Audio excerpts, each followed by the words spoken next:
working even as we speak to remove one of the tables, and tomorrow the business of the semi-finals will get underway. We've got 4 great players through to the semi-finals of this Embassy World Championship, but Jimmy White is not amongst them. His quest for the greatest title in the game will have to wait another year. Good night.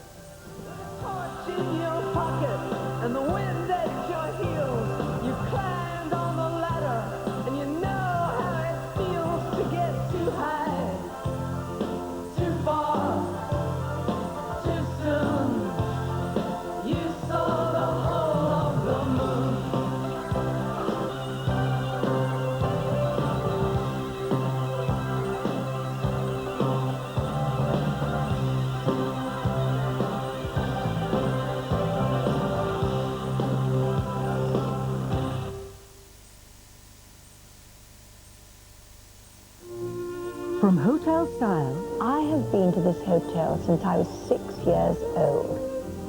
Service was never more than an arm's length away. to momentous design. Now, at last, Scotland is to have its own parliament once more. And vintage makeovers. We have the curling tongs, which someday might require for your mustachios. BBC Two gets glammed up. Money, no object.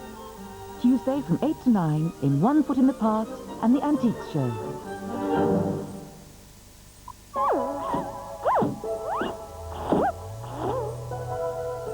Now on BBC Two, here with tonight's Weatherview is Peter Cockroft. Hello again. April can be a mixed month, and today was a good example of that. In the southwest, there was plenty of rain. The Royal Naval Air Station in Culdrose in Cornwall collecting 38 millimetres of the wet stuff in 24 hours, whereas in southwestern Scotland the temperature got up to 17 Celsius in Dumfries. Mind you, that warmth was enough to set off some thunderstorms, not only over southern Scotland but also across Northern Ireland, and a few rumbling away over the Highlands of Scotland. In fact, some of them rumbled their way into the Moray Firth, giving the other flying service, the Royal Air Force, 16 millimetres of rain in an hour at Kinloss, and that's about 3/4 of an inch. No surprise, really.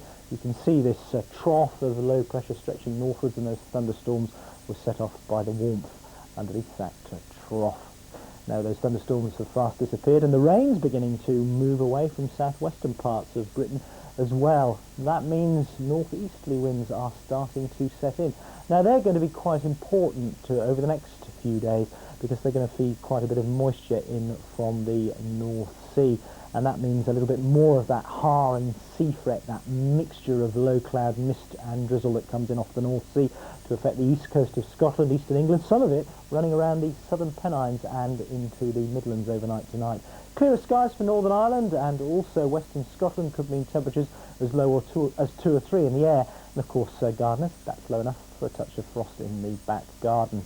Tomorrow we should see a lot of that low cloud heading back towards the east coast. Some places it'll linger all day, and the rain turning more and more showery across the far southwest. So in between a fair amount of dry and bright weather, quite a bit of sunshine again in southwest Scotland.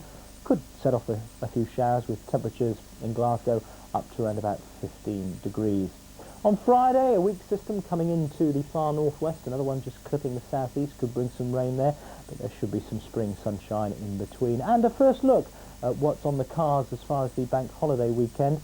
High pressure with us, a ridge of high pressure, these weather systems coming in from the Atlantic, so I think probably that high will squeeze the water out of those as they come through. So some of us are going to see some pretty good weather for a bank holiday. And if you're thinking of heading off somewhere, how about Moscow? It's very warm there at the moment, and a lot of warm weather to come across the eastern side of Europe as we go through to the weekend. You can see cooler conditions on the western side, giving away the presence of rather more unsettled weather, and you can see that's where we've got low pressure, and that's where the low pressure is going to stay for the next couple of days or so. That high pressure clinging on in the Moscow area.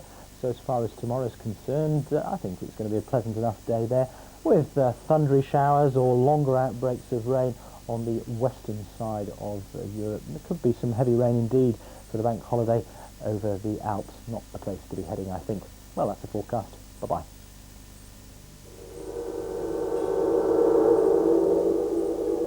This is BBC Two, stepping into the midnight hour. The euro is almost with us, but has Britain been sidelined?